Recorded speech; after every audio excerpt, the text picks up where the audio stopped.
Do the reading, I guess, if you're okay doing the reading right now. Yeah, absolutely. Oh, hi everyone. Thank you for coming. It is, I always feel like so comfortable just to sit at home on my sofa, but very hard to get me out of my bedroom. And so thank you all for making that leap of faith, and I really appreciate it. And I was wondering, I don't want to put anyone on the spot, but it's helpful for me in the event to have an idea of like if anyone has read the book. Okay. Oh wow. Okay, a lot of it. So you're like I sort of. You're like, I skimmed it, wasn't that good? No, I'm just halfway through. You're halfway through it. Okay, that's really helpful. Okay, so we won't do any spoilers. And great. So for those of you who haven't read the book, it is a book about two young men who are good friends. In 1914, sorry, I'm just like, I'll go high. Sorry. No. I just want people to sit down if they would like to sit down. There are lots of chairs up front, and I know that this is a It's like scary church, people can sit in the front. But anyway, so it's these two young men. They are both at a boarding school at this idyllic, very sheltered, very privileged boarding school in England in 1914. And they are very good friends, and they both have a secret. And the secret is that they are both in love with each other. But of course, it's 1914, and they have no way of communicating this to each other.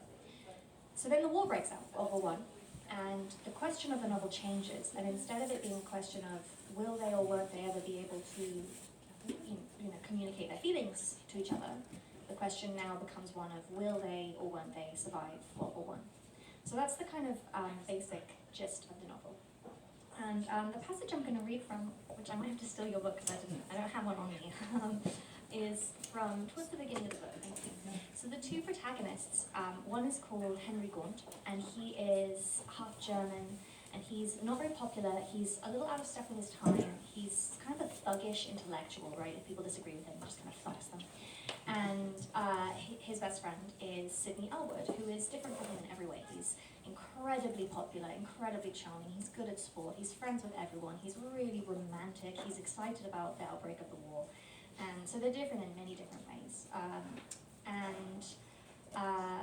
Gaunt, at the part that I'm going to be reading from, is conducting a kind of toxic sexual relationship with another boy at the school. And this is happening in lower sixth, which is approximately like junior year at high school. And then it cuts forward to 1915, to the war. But I'll guide you through it, you won't be alarmed. And it's only a 5-minute reading, so just, you can relax for 5 minutes. Oh my gosh, you've got like little things in here. I'm glad I didn't. You've read the book. Glad I didn't make notes. But yeah. This bit's bad. Yeah. Okay. October 1913. What the hell do you think you're doing, Sandys? Hissed Gaunt. It was the middle of the night, and Sandys had roughly prodded him awake. Have you taken leave of your senses? I had to talk to you, said Sandys, climbing onto Gaunt's bed. Are you mad? Get out! What if someone comes in? They won't, said Sandys. Shut up a minute, I'm trying to think. It was the first year Gaunt had a room to himself, and he couldn't shake the feeling that there were 12 other boys in the room with him, waiting and listening. He sat up against the wall, as far away from Sandys as he could manage. If you come here, I haven't, said Sandys. That's what I'm here to talk to you about. Carruthers. He smiled dreamily. Stephen. What about Carruthers? I told him, said Sandys. Gaunt froze. Told him what, exactly? Sandys must have caught sight of his expression because he laughed. What about that, idiot? About how I felt with regards to him. Gaunt stared at him. You talked to Carruthers about your feelings? Don't look so appalled, said Sandys. You're mad. Why on earth would you do such a thing? I'm glad I did it, said Sandys. Gaunt, he feels the same way.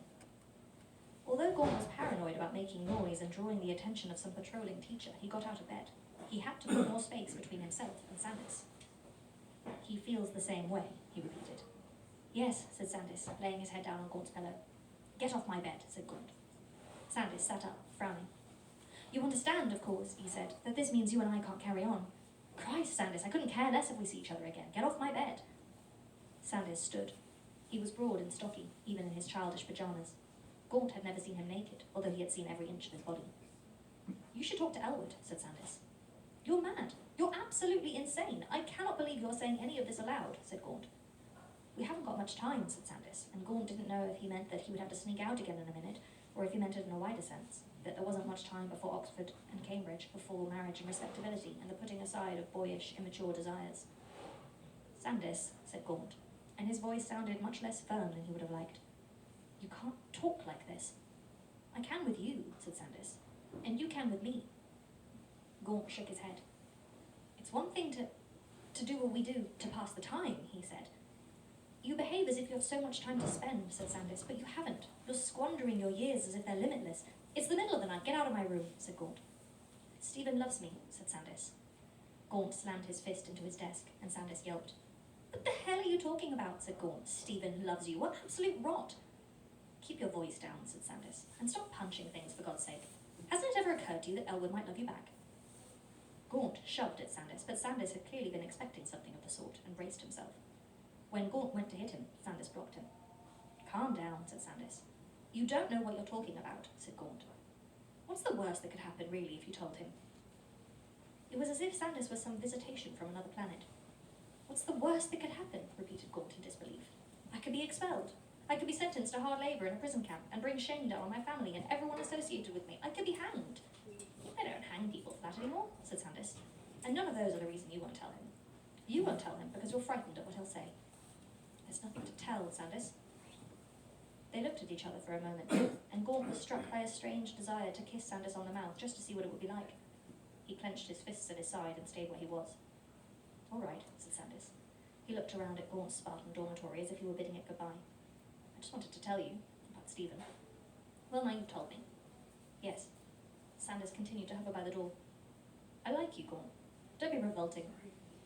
Sandys laughed and slipped out the door. Gaunt was left alone in his dormitory, Sandys's words echoing in his head. You're squandering your years as if they're limitless.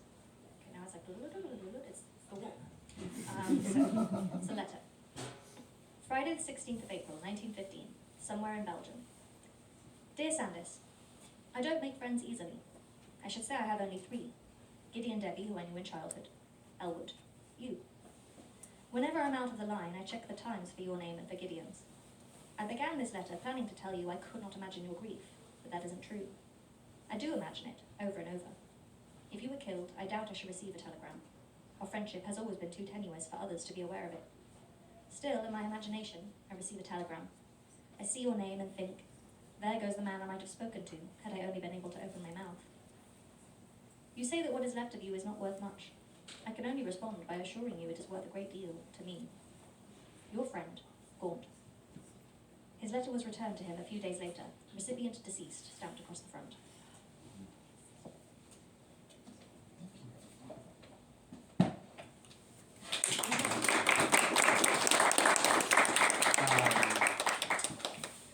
Yeah, I really had no idea going into it this novel was going to be.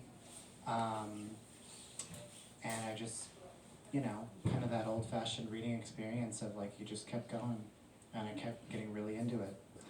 And I got so involved that I started neglecting other things around the house, and I just, just read it start to finish.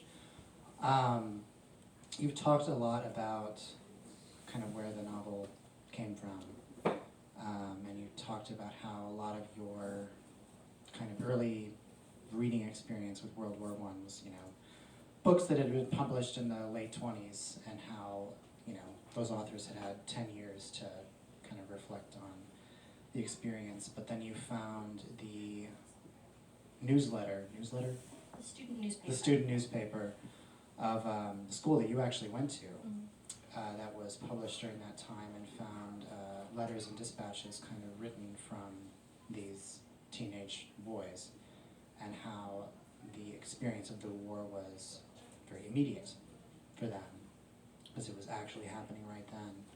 What was it about kind of that immediacy that struck you? So,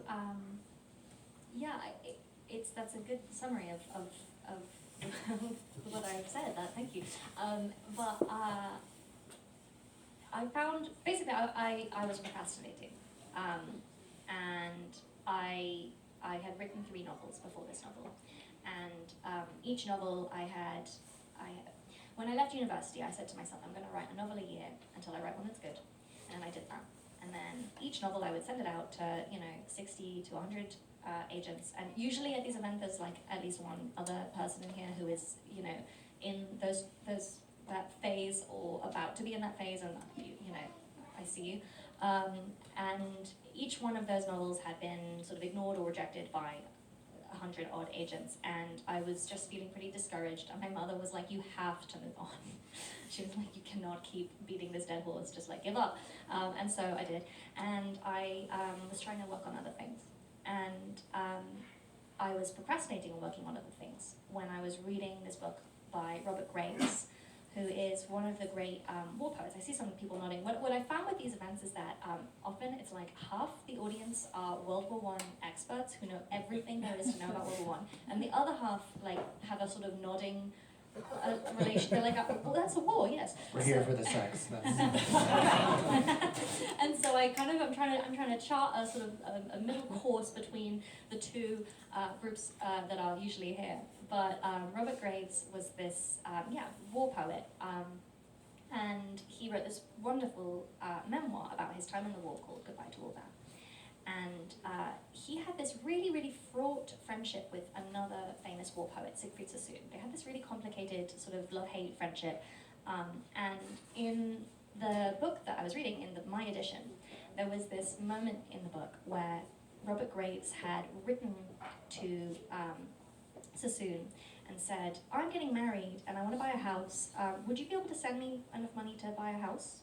And Sassoon had written this letter. He didn't like Robert Graves' girlfriend, and he wrote this letter back, all in verse. And in my book, the letter was omitted. It wasn't there. What Robert Graves said was, Sassoon wrote me a really good letter in response to this request, and I published it, and then he got extremely angry at me for publishing it without his permission, so I've cut it, but just take my word for it, it was really good. And I was like, well, where's the letter? And so I went and Googled around, because again, I was trying to not do my work. And I found this letter, and it was just brutal, and it had this line where Sassoon says, yes, you can touch my banker if you need him. Why keep a Jewish friend if you don't bleed him? And I was just like, whoa, these two have like a lot of stuff going on underneath the surface of these letters. And in fact, later on, I think Sassoon, it might have been Grace, but I think it was Sassoon, later said, you know, there was something heavily sexual about our friendship, even though it never came to the surface. There was a very intense vibe. And so all of this was making me think a lot about Sassoon. And Sassoon went to my old school in England. And so I thought, I wonder if Sassoon ever wrote any poetry for the school paper while he was there. And he had not, because he actually hated the school, so that was a dead end.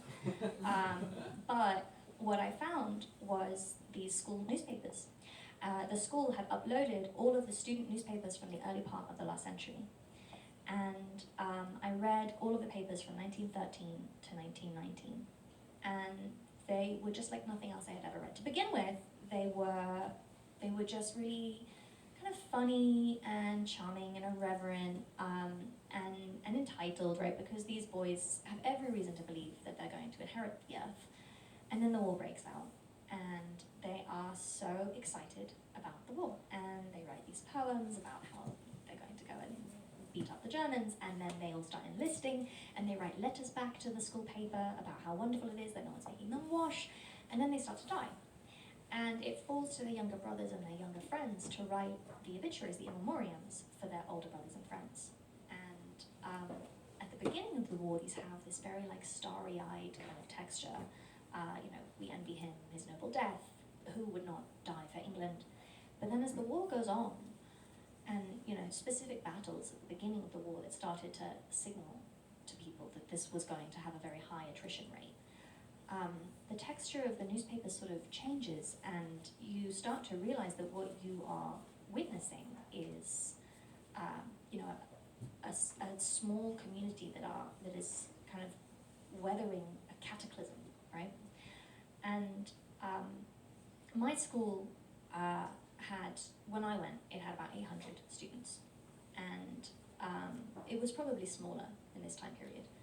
And 749 students and alumni were killed in the war.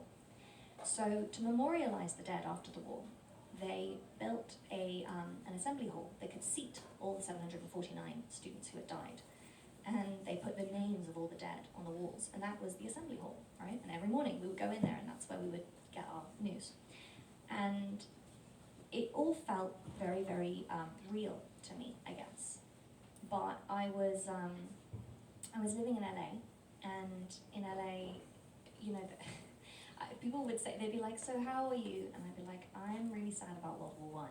And they'd be like, right, well, what else is going on? And I'd be like, no, that's it for me at the moment. That's really it. And then, you know, the conversation would move on. And even when I tried to explain like how really swept up in this I was, you know, I was really, really getting emotionally attached to these boys.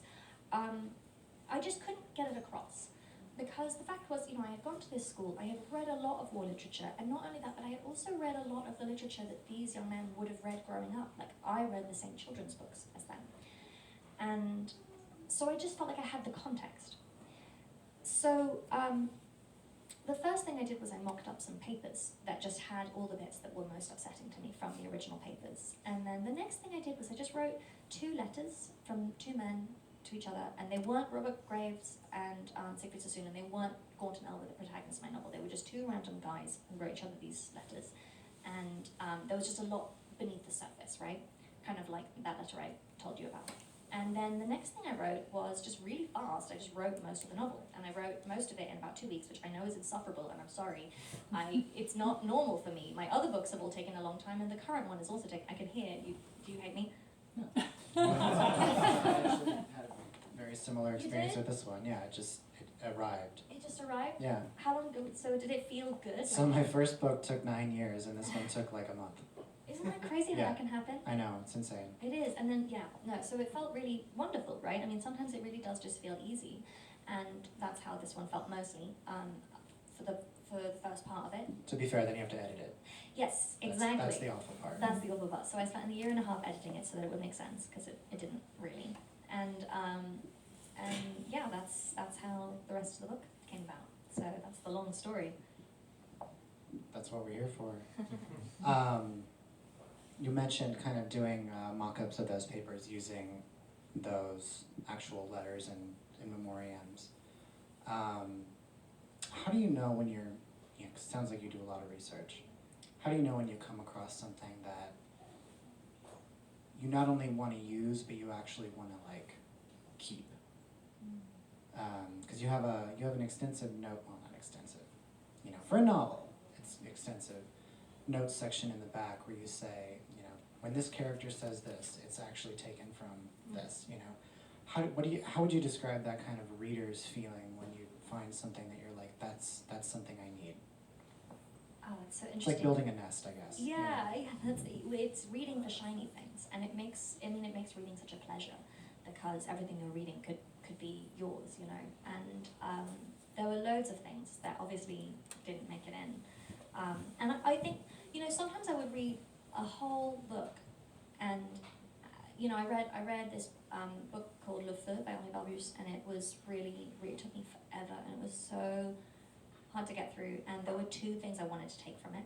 One I did take, and it was the image of a private who's dying, and as he dies, he shakes his head as if he's saying no, which I just thought was so touching. And then the other thing that I really wanted to take was, Barbusse talks about how the snow, you could tell there'd be shapes all over in the trenches, and you could tell which of the shapes were dead and which of the shapes were alive, because the snow would have melted on the ones who were living.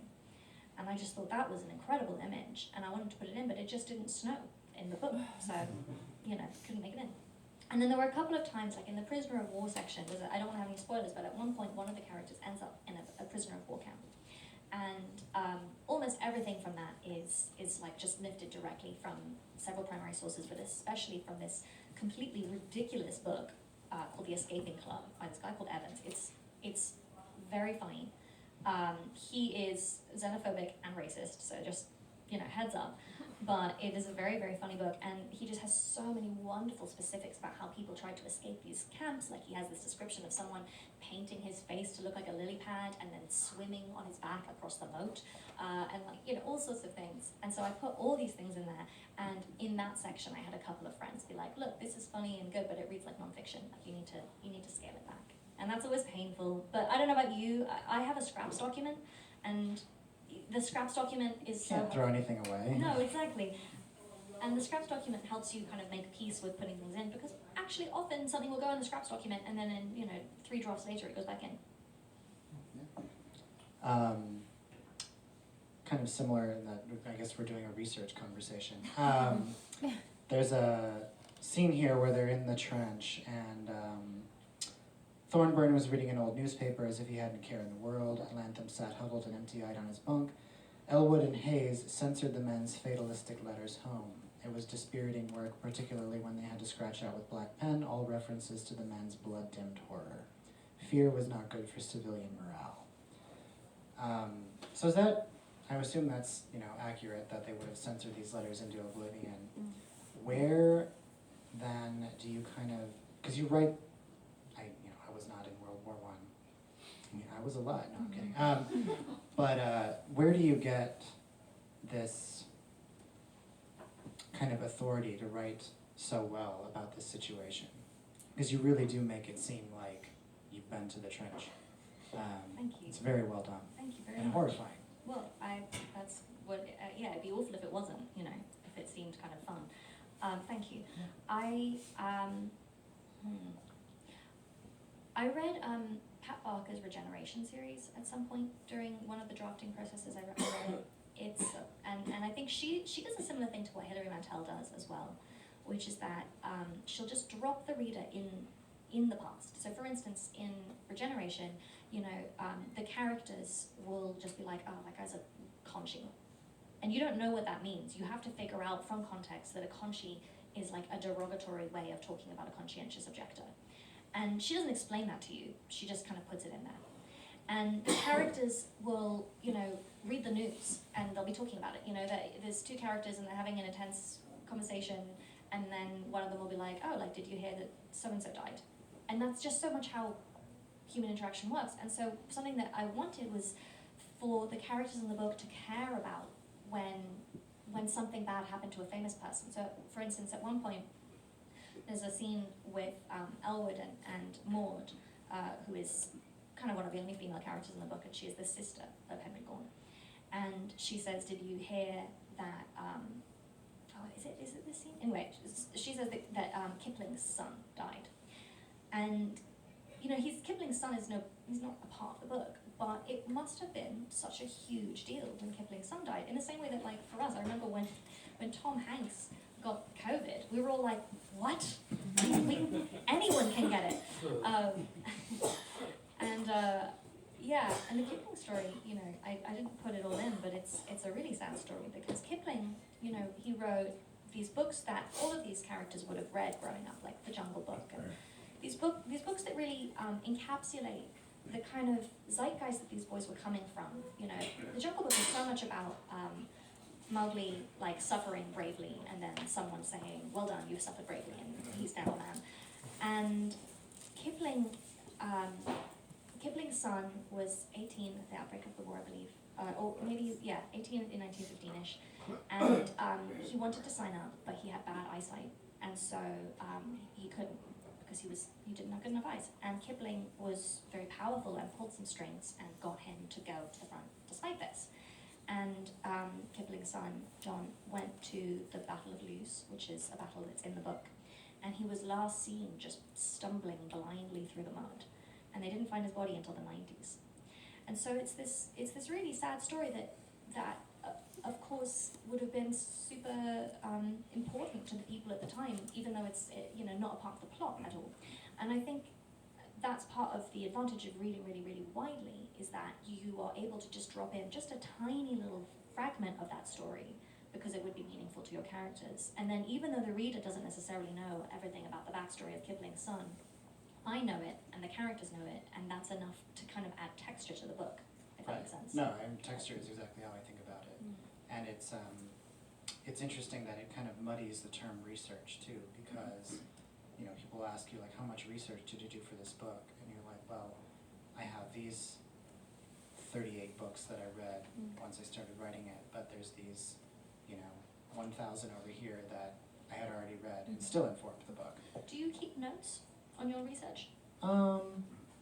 only in the margins of the books that I read. Okay. Sometimes I write things in a notebook that I'm like, oh, use this thing, or, here's my reading list for this section, or something like that. But you have that thing where you'll be like, oh, I remember roughly which book that is, and then you can go back and find it. Exactly, yeah. And I don't know, it's an interesting way to think about kind of the way that the novelist is always stealing. You're always going through, whether it's reading, looking around. Well, in the passage that you read, there's the phrase blood-dimmed horror, or whatever it is, Mhm. and it's an allusion to the Yeats poem. Right. It's the Second Coming, Yeah. right? And I remember when I was writing that, I was like, I want exactly the feeling that you get in that poem. Right. And so I think I just went and looked. Elwood is constantly quoting poetry, by the way. Yeah. There's a really great scene where he first arrives on the trench and says, he hath awakened from the dream of life. Mhm. Yeah, and another character's like, they said you'd do that. Yeah. It's really good. Yeah, I like that part. I think another really interesting thing, and then maybe we'll open it up. Actually, no, I have two things. Let's save the fun one for last. Kind of because of the time period that this is in, because these are very privileged boys, they have a very conscious sense of themselves as being in history. And did that kind of have any effect of how you portrayed them in historical fiction? Because it's almost like they see themselves from a retrospective. They know that they're going to have lived an important life, and then of course they're confronted with a world-destroying event that totally robs them of that meaning. Did you have this kind of sense that the characters themselves were seeing themselves that way, I guess, if that makes any sense? So if I'm understanding your question, do you mean that before, if the war had not broken out, they would have felt as if they were historically important because Yeah. of how, because they feel as if they're the kind of people who are going to go on and become the viceroys to India or something. Right, or they're going to be, the names on the school in a different way.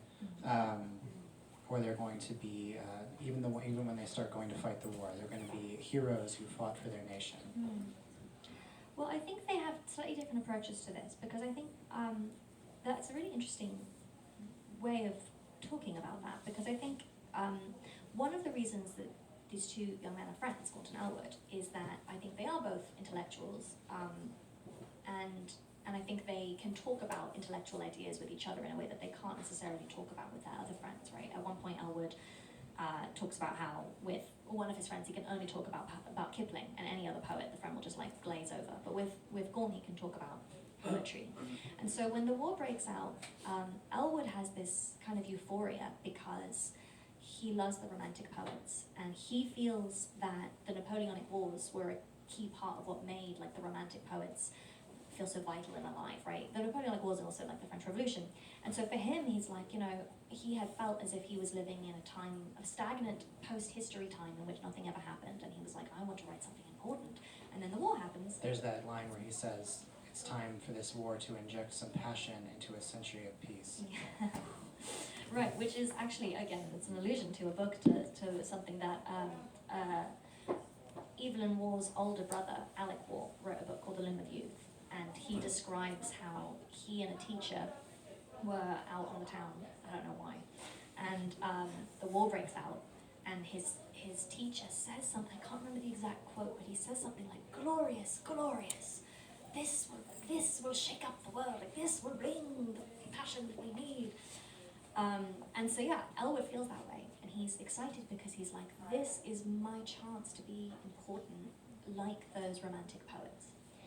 But Gaunt has a completely different frame of reference because he is fascinated by Thucydides, specifically. Thucydides wrote the history of the Peloponnesian War, which is often compared to World War I, in fact, because it kind of was a similar deal. But the point is that Thucydides writes in a very clear-eyed way about empire and about war and about the kind of disasters that war can bring, and especially about the stupidity of those disasters, the way in which just someone in power being a bit inept can lead to just catastrophes, human catastrophes.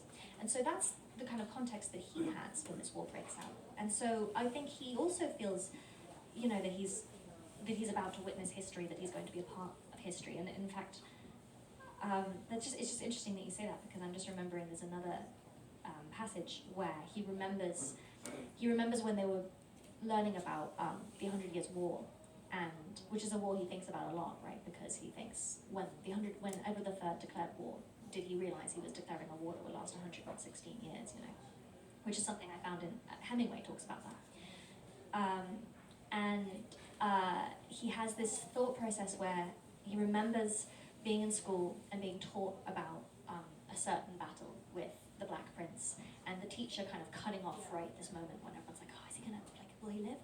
And one of the students is like, sir, does he live? And the teacher's like, they're all dead. It was hundreds of years ago. and Gort thinks about that, and he's like, you know, I think he has moments when he'll remember that and just be like, we're all gonna die, so it's all part of history. I don't know, I haven't spoken about this in a bit, so that was very interesting to speak about. That's a good way to put it, yeah. And then we've talked a lot about war, and we've talked a lot about death and history. The other thing that I really love about this novel is that it's set in, you know, this time period when it was all very hush-hush, and you can't really read any of this in the books that are published from the time period, obviously, for very obvious reasons. But I love how it's an open secret for everybody in this school. Like, you know, the gay sex is all over the place, and it's all kind of experimental. It's, you know, as long as you don't get caught. It's very don't ask, don't tell. And you write the sex very well, and very enticingly. And there's a scene when Elwood, I'm going to spoil it, they do fuck, when Elwood and Gaunt first have sex, and it's kind of like, you know, one would have assumed that, you know, Gaunt being 6'2" and, you know, kind of big would be, you know, and that's totally not how it works out, and it's a very kind of realistic portrayal of that initial kind of negotiation of like, okay, who's going to do what here? What was your research like for that? That's a good question. I have a long answer to this, but I like that you brought up that specifically, because I do remember that I had one friend in particular who was just so generous and candid and helpful, and especially with the sex scenes. And I remember him saying to me, he was like, you know, when you're with a man, it's not as intuitive, and you can't just go home and just immediately just like spontaneously have sex. Like, you're gonna have to figure out who does what a little bit. And he was like, you just need to think about that very carefully as to what they both want. What do they both want? And it was very clear to me what they both wanted. Like, I could see who they were very clearly. But he was really helpful in just kind of, asking me questions and making me think about things. And I was just so grateful to him. And I also I did a lot of research to try and figure out what the kind of unspoken rules were. Like you said, you know, people couldn't talk about this very openly. Kind of the most open book, obviously, is Ian Forster's Morris, which is just, I mean, I've loved that book since I was a teenager. I think Ian Forster is just one of the most generous and compassionate writers. You know, he has a really open heart, and the novel crucially has a happy ending. He wrote this novel in 1913, and it's a gay love story with a happy ending. And he said at the time, if this novel if it ended in a suicide pact, I could publish it right now. But I think these characters deserve a happy ending. And so it wasn't published until the 70s. What do you like that? Yeah. I was going to say, there's if you read The Price of Salt, the Patricia Highsmith novel, she has an afterword in there that she got letters for decades about, like, this is the first one I ever read where they end up together. And that was published in, I think, the early 50s. Mm-hmm. Yeah. And also, people are slightly less, I mean, the lesbian fiction has slightly more optimism, I feel like. But no, exactly. And so that was really important to me, that book. But another book that was really useful was Alec Waugh's book. I mentioned Alec Waugh already. So Evelyn Waugh wrote Brideshead Revisited. But Evelyn Waugh had a much more famous older brother for most of his life. He didn't, like, we think of him as being very famous, but Alec Wall went to this school called Sherborne, which was a very prestigious boarding school, and he was expelled for various gay misdeeds. And then when he was 17, he was expelled, and he went off to go fight in Passchendaele, which was it's a battle that people describe mostly drowning in mud. It seems like the mud was the real thing there. And he went to go fight in that battle, but before he went, he trained for 6 weeks, and while he was training, he wrote this tell-all memoir about his time at Sherborne, and it became an instant national bestseller. It kind of ruined Evan Wall's life, because Evan Wall really wanted to go to this school, but of course when he applied, they were like, you can't come here. The last member of your family who came here wrote a tell-all gay novel about us. Sounds like a camel out there. Oh wow. I'm blushing. No. But this novel, you know, it's funny because it was a huge scandal at the time. And when you're reading other books written in this period, people will, like, everyone was reading it, right? Like, Vera Brittain wrote A Testament of Youth, and there's a passage in it when she talks about her brother reading it and being like, I've just read The Loom of Youth, etc. Everyone was reading it. And yet everything is actually extremely blink and you miss it, right? It's all in a chapter called Romance, and it's very, very subtle. But he wrote it so that people who were looking for the queer context could find it. And what it seemed to imply was that in these boarding schools, if you were popular, if you were good at sport, if you did it secretively, and if it was a temporary thing before you grew up and married a nice woman, you could experiment sexually.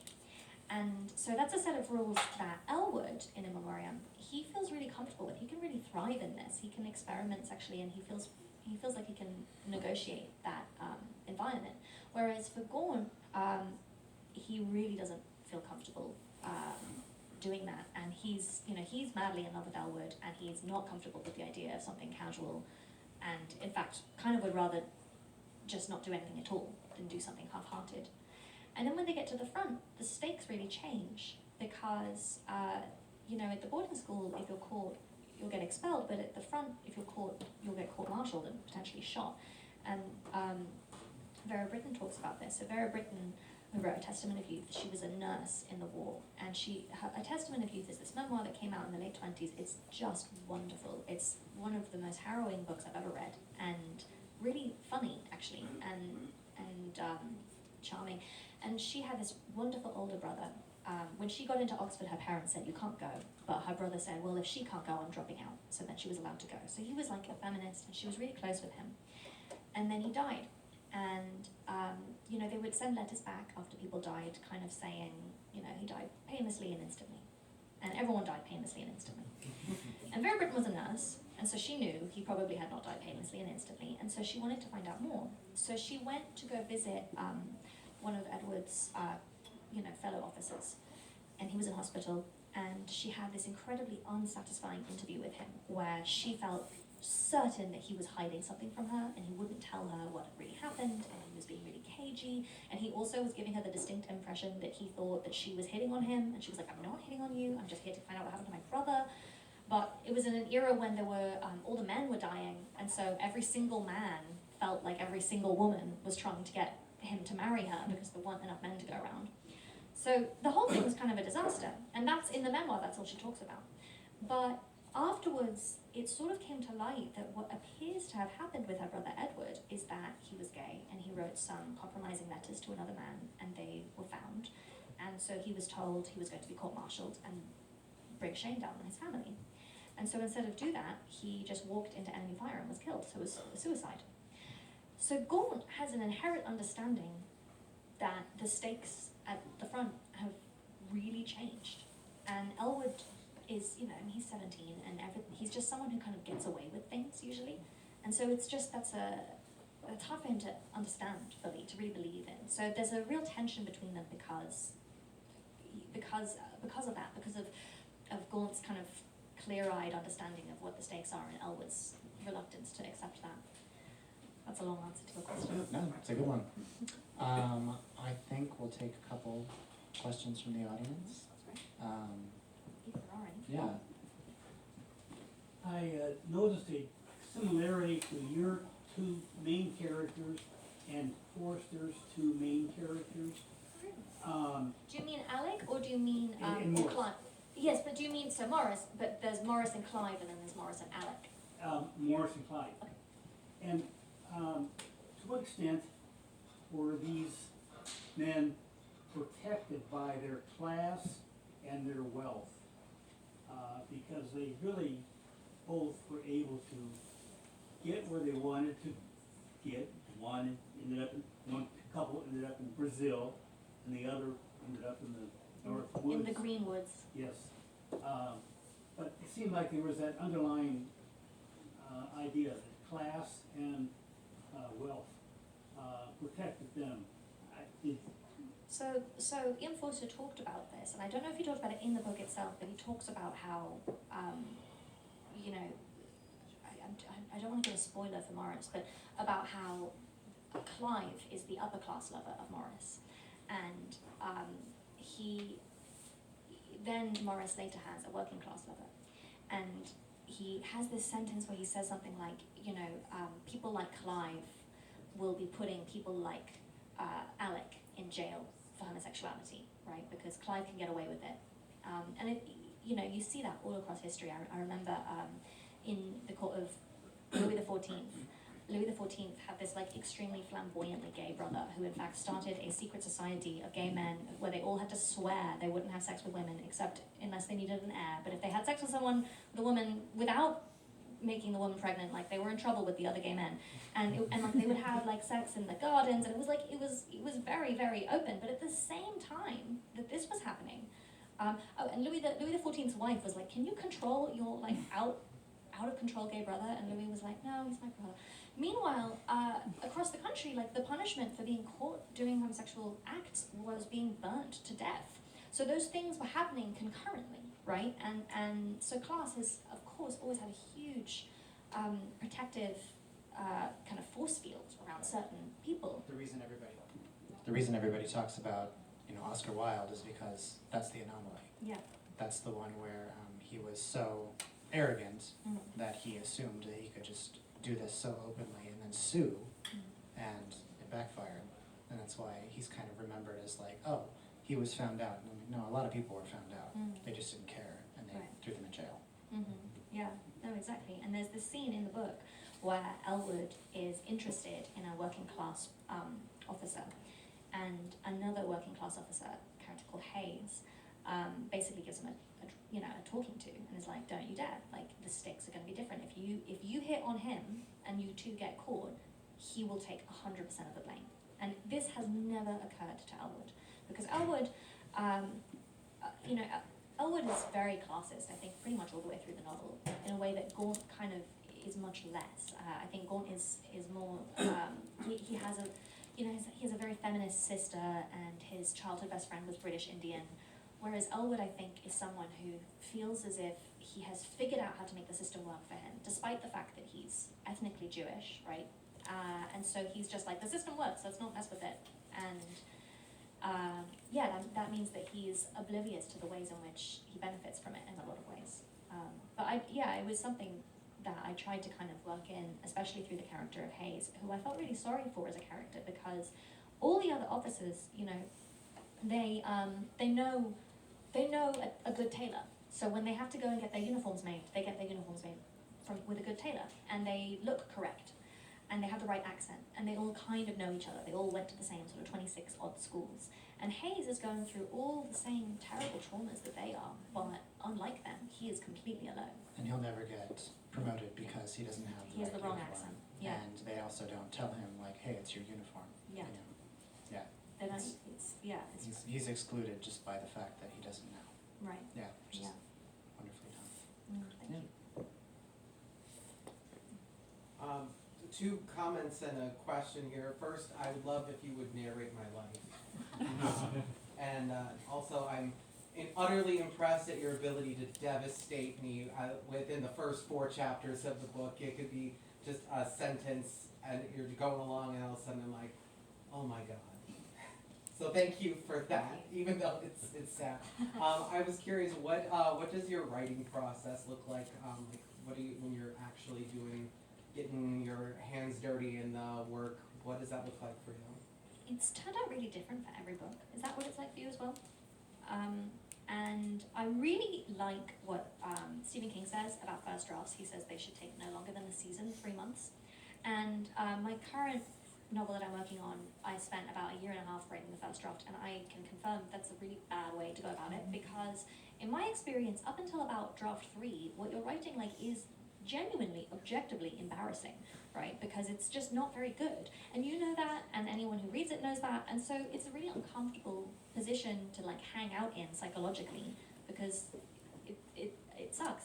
And so the faster that I can get through the first 3 drafts, the better, because it's painful, So I tend to aim to write 10,000 words a week until I've written the first draft, and yeah, just do it there. And then the way I edit is incredibly friendship dependent.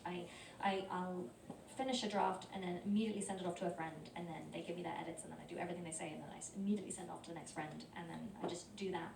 And I view it like rinsing rice, and at first it's all cloudy. And once the friends are giving you feedback like, this sentence was clunky, you know that you're doing well. That's a lot of trust to put that power in your friend's hands. But if you're giving it to one friend, it would be a lot of trust. But if you're giving it to 15 friends, sometimes a friend will give me a piece of advice, say, oh, this bit didn't work, and I'll be like, well, you're wrong. And then the next friend says the same thing, and I'm like, well, you're also wrong. But by the time the 4th friend has said it, I'm like, you know what, this is probably needs to go. Yeah. Talk to Marlon. It does work. All right. Yeah, I have a writer friend who has an engineer that he gives the books to, and he says, fold down the pages that you skipped. That's great. Because he's just like, where did you get bored? I also ask people to tell me where they stopped reading. Yeah. And that's really, really helpful. This latest book, I had a friend. It's been hard. And I had a friend read it, and I was like, okay, so can you start by telling me what worked, and then we'll move on to what didn't work. And then she kind of paused, and she said, it might be easier to start with what didn't work. And I was just like, oh. But what was crazy was that, after 48 hours had passed and I had calmed down, I actually, it was really, really helpful, because she just hated the book, and she was just like, it's unsatisfying, maybe that's what you're trying to do. And I thought about it, and I was like, you know what, that's not what I'm trying to do. I actually do want it to be satisfying. So it was helpful. Yeah, no, I mean, and at this point, you start to learn to budget that 48 hours in, where you're like, I need to wander the streets and, Yeah. cry and, feel really bad about myself, and then But it passes. you come back and you're like, okay, that actually makes a lot of sense. Yeah. Yeah. Yeah, but you do have to be allowed to be quietly angry. You just can't tell them. You just can't Right. tell your friends. Right, exactly. Yeah. Because they've done you a favor. Yeah, a couple things. First of all, the thing that impressed me is the graphic description of war. I've never ever seen that anywhere. They always clean it on the idea of body parts sticking out from foxholes and stuff. It's just, this is really what war is, and everybody else seems to clean it up. And so they doesn't come through. And I don't know where you came from that, but I guess the other question I had is, where God is wounded, and at one point I was thinking he was dead. Well, I think if we can try and not do spoilers, I think that's what. Well, but the thing, I'm sorry, but I think the thing that, what would the book have been like if he had died? I don't know if you ever, that ever went through your mind, or if it was, I'm reading the book, but it just, it's a really critical point, it's gone, Well, I and think. I know he comes in at the back, but what kind of book would it be without? That's a good question, and I never considered. You would? I never considered making it a. I was really thinking of myself as writing in the spirit of Ian Forster and Morris. Morris was a really influential book on this book, and so it was something that was very important to me. that it should be a book that ultimately had a message of optimism. So that was something that I really, that was always kind of baked into it. Message of optimism, really, with that last letter in the Well, newspaper. Yeah, there's optimism and then there's also kind of slightly bright and rockish.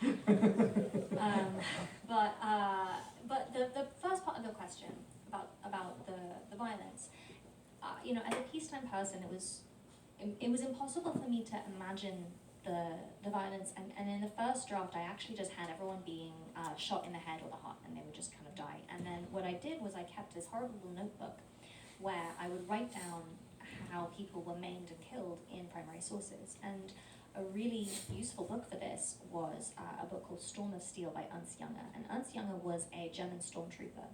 And he writes this incredibly haunting, mechanical memoir of his time at the front. And, you know, he's kind of, you can tell he's sort of still traumatized when he's writing it. And it's a really thought-provoking book because, you know, Wilfred Owen said, what did he say? He said, I write about the pity, what is it, the quote? He wrote about the pity of the war, the poetry was in the pity. And this other book, Ernst Junger's book, is completely pitiless, right? It's just like completely marble-faced descriptions of these awful things that have happened to bodies. And every single page someone gets maimed or killed, and it is just, you know, but then he'll randomly start crying, right? He'll watch a whole bunch of, you know, people being slaughtered, or he'll slaughter a bunch of people, kind of joyfully, but then he'll just burst into tears about something completely irrelevant. And that's something that I kind of put in at one point in the book, is that at one point he's behind the line and he sees someone like get like a splinter or something, like they get a little cut on their hand, and he faints. But, you know, so there's this kind of disconnect. But anyway, so what I did was I just plugged in the violence that I found in primary sources, and I just went through that first draft where everyone had been shot in the head or the heart, and I just plugged in the things that I had found. So almost every single bad thing that happens to a person's body in this book is literally lifted from a primary source describing something that they had seen that happened to a person's body. So it is real. You know, I didn't make that up, and it's kind of horrible to think about, really. So I had a prosaic question, but did you get much pushback from your editors or from the press about the graphicness or the gnarliness of the destruction?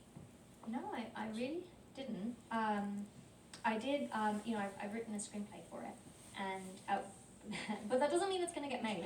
If anyone has $27 million, let me know. Venmo, yes. But at one point with the screenplay, there was I had put in an image that was in the book, and the producers were like, you know, if this is a visual, I think this is going to be kind of a lot. And I was like, yeah, that's true. So I cut it. And so, but it's interesting because, yeah, I think if I were to put all of the visuals that are in the book into a film, I think it would almost tip over into feeling like Saw, you know, Right. like you can kind of almost handle those grisly things in a way. Like, you know, I've read so much horrible war literature, and I'm usually able to kind of process it, but I still can't forget there was this image in the 1930 All Quiet on the Western Front, where they did the most incredible battle scenes, and they didn't have special effects, they just do these battle scenes, and there's this image in it that I put into the book, I think, of just like some hands on the barbed wire, and like the person has been blown away from the hands, it's just the hands. And if I were to read that, I would find it upsetting, but there was something about the seeing of it that just made it so much worse. It really shows you how much exponentially worse it would be to witness something than it is to just read about it, and it's already pretty bad to read about it. But no, in terms of my editors, no one had any pushback on that at all. I have a question about your assembly hall. Oh yes. As you were talking about it, 20 years later, World War II, Mm. were there enough space for the names for the World War II to put all, because by the time you got to That's a good point. I I can't remember. I will say I think that World War One, to my understanding, something that I find interesting about World War One is that it appears to be the last war in recent history where the upper class died at a higher rate than the working class, because that is usually not the way around that things go. It's also the last war where the majority of the casualties were the soldiers, not civilians. Wow, yeah, that's a good point. Because World War II was basically like the flip. Yeah, although I wonder, I mean, I don't know enough about some of the more recent wars in the Middle East and so on. But it's probably still the same Right, I would case, because imagine. just because of the way that warfare is now, it's changed the way it's fought, Right. hasn't it? Right. But because of that, so when World War One broke out, all these boys who went to boarding schools, the boarding schools would train them to be officers, and so they were automatically siphoned off to go be officers at the front. And a junior officer had the highest chance of dying at the front, right? So junior officers at one point, I think in 1916, a British junior officer lasted on average 6 weeks at the front before they were killed or maimed. And so I think that changed with World War II. I don't know, I haven't read about this, but my understanding is that after, World War II doesn't seem to have left as much of a mark on specifically the British upper class, and I imagine that they probably didn't have that same, like, come on lads, let's go and lead the country to victory, that they It didn't work out so well the first time. So they had been lambs to the slaughter, right? So they just didn't. So I think there's usually fewer names from World War II. Although I believe they lost about the same number of people, which is about 1 million.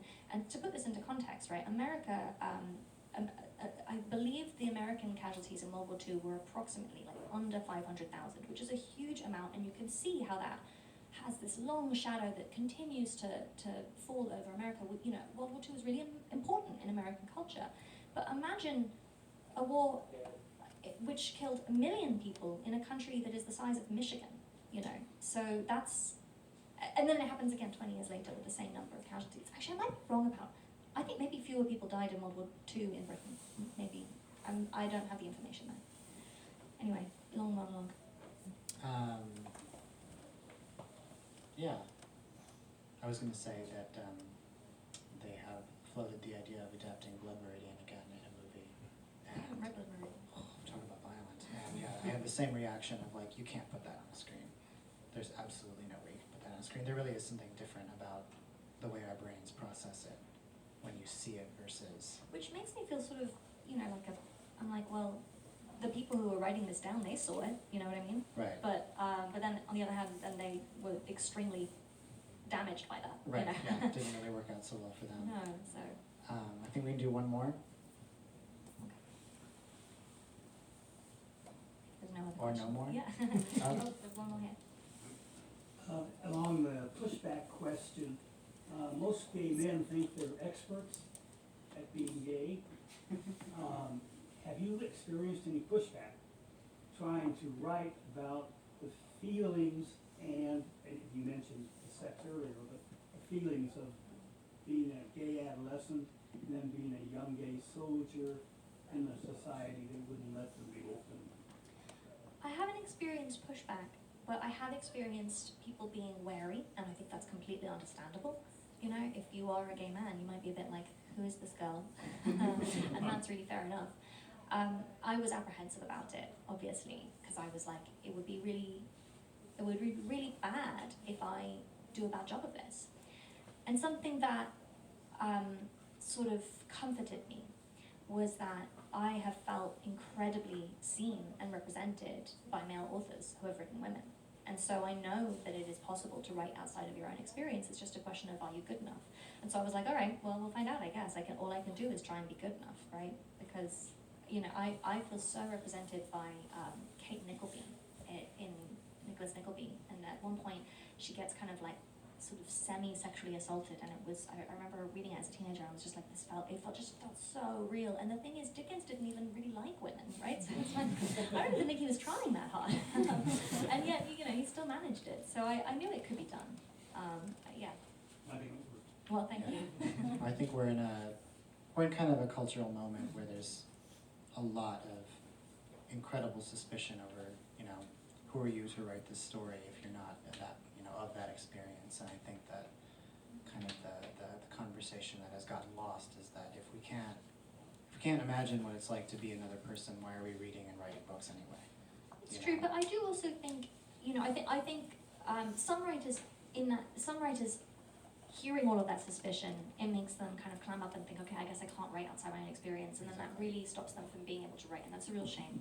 But other writers, I think it can push them to be more careful. Like, you know, I feel like the suspicion around people writing outside their own experiences made it very clear to me that I could not do this in a slapdash way, and I think that probably helped. No, I think the idea that it's raised the stakes of like failure is actually a good thing. I think, you know, I think it's only ever a weakness in a novel when you can see that someone has. I was actually just talking about Percival Everett's new book James, and about how, you know, I love Huckleberry Finn. I think it's a wonderful book, but I think that it's true that I don't think he gave the same care and thought to Jim as he did to the other characters. And if he had, I think the book would have been better. Right. So Yeah. sometimes those high stakes are good for literature. Exactly. Well, thank you so much for having me. Thank you.